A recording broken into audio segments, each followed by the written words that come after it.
অনেকে এখনো অন্য ওনারা ঘরের কিনে ইয়া না আরে জানে, ঠিক আছে না? সন্ত্রাস ও দুর্নীতির বিরুদ্ধে চন্দনাইশী জসিমউদ্দিন আহমেদের কঠোর হুঁশিয়ারি। চট্টগ্রাম ১৪ চন্দনাইশ সাতখানি আংশিক আসনের নবনির্বাচিত সংসদ সদস্য আলহাজ জসিমউদ্দিন আহমেদ বলেছেন, চন্দনাইশী সন্ত্রাস, চাঁদাবাজ, দুর্নীতিবাজ ও সিন্ডিকেট চক্রের কোনো ঠাঁই হবে না। একখান একটি কলট আজি অত্যন্ত চাঁদা অনেকের দিবেন না হন ইতারা কিন্তু বহুত জনের চাঁদা দিবে ব্যালেন্স করছি। অন্যায়কে কোনোভাবে প্রশ্রয় দেওয়া হবে না। আমরা এমন এক চন্দনাইশ করব যা হবে ন্যায়, শান্তি ও সম্প্রীতির রোল মডেল। চট্টগ্রাম ১৪ চন্দনাইশ সাতখানি আংশিক আসন থেকে নবনির্বাচিত সংসদ সদস্য আলহাজ জসিমউদ্দিন আহমেদ চন্দনাইশ উপজেলা পূজা উদযাপন পরিষদ নেতৃবৃন্দদের সাথে শুভেচ্ছা ও মত বিনিময়কালে এসব কথা বলেন। আজি এত চাঁদা বন্ধ আর ঈদে এই সিন্ডিকেট বন্ধ, ঠিক আছে না? বালুর গান হই দি অলরেডি মেসেজ পাঠাই দি, যা বালু যে অবস্থা আছে বেগিন স্টপ করে দিল। তারপরে মেডিহাড়াও বন্ধ, বুঝছেন? ন হই না এখন হই দি, ঠিক আছে না? বেগিন বন্ধ। আর চন্দনাইশের মানুষ ২,৫০০ টাকা দিয়ে বালু কিনানোর দরকার আছে।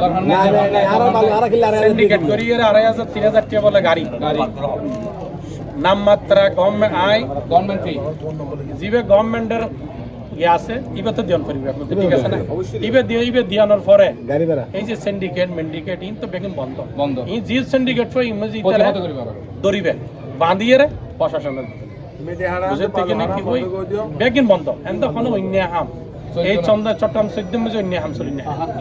শপথ গ্রহণের পর প্রথমবারের মতো নিজ এলাকায় ফিরে নেতাকর্মী ও সাধারণ মানুষের উপস্থিতিতে হুঙ্কার দিয়ে তিনি বলেন, বালুমহাল দখল বা সিন্ডিকেট করে সাধারণ মানুষের পকেট কাটার দিন শেষ। অন্যায়ের সাথে জড়িত কেউ রেহাই পাবে না।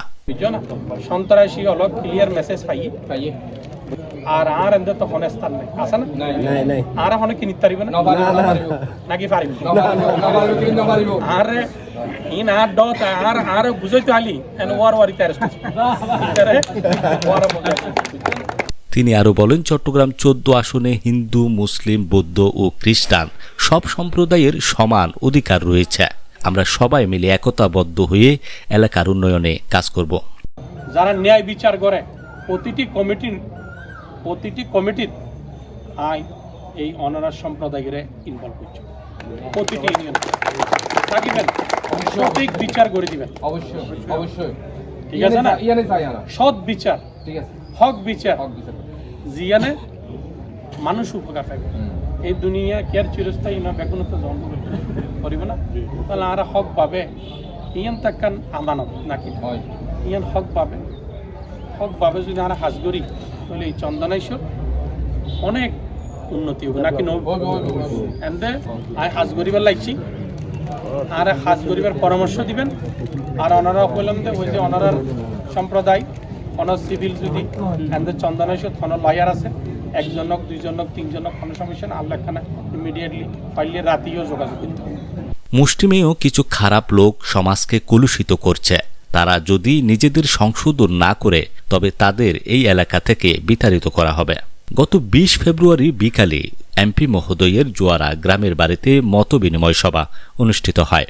উক্ত মতবিনিময় সভায় উপস্থিত ছিলেন চন্দনাইশ উপজেলা পূজা উদযাপন পরিষদের আহ্বায়ক উৎপল রক্ষিত, সাবেক সভাপতি বলরাম চক্রবর্তী, সাবেক আহ্বায়ক বিষ্ণু যশা চক্রবর্তী, সাবেক সাধারণ সম্পাদক সমীরণ দাস তপন, অমিতাভ চৌধুরী টিটু, অধ্যাপক দীপক কান্তি সিংহ হাজারে, যুগ্ম আহ্বায়ক তপন চক্রবর্তী, বাবু দাস বাবলু, সদস্য সচিব রূপক কান্তি ঘোষ, সাবেক সদস্য সচিব কৃষ্ণ চক্রবর্তী, নারায়ণ চক্রবর্তী, অমিতাভ দাস টিটু, চন্দনাইশ পৌরসভা পূজা উদযাপন পরিষদের সাবেক সাধারণ সম্পাদক মন্টু কুমার দে, সুমন ঘোষ, পীযূষ ভট্টাচার্য, সত্যপদ তালুকদার বাবলা, সাংবাদিক সৈকত দাস ইমন, অজিত ব্যানার্জি, প্রদীপ হোর, রূপম দেব, দিলীপ দেব, অজয় দত্ত, রাজীব দাস, জুয়েল শীল, পলাশ দেব, সাধননাথ, দুলাল দেবনাথ, মিঠন মহাজন, সুজন চৌধুরী, মিঠু দাশগুপ্ত, সুদীপ্ত শিকদার, পাপলা আচার্য, শিমুল পাল, রাজীব নাথ, পিকলু দাস, অসীম চক্রবর্তী, পিয়াল তালুকদার,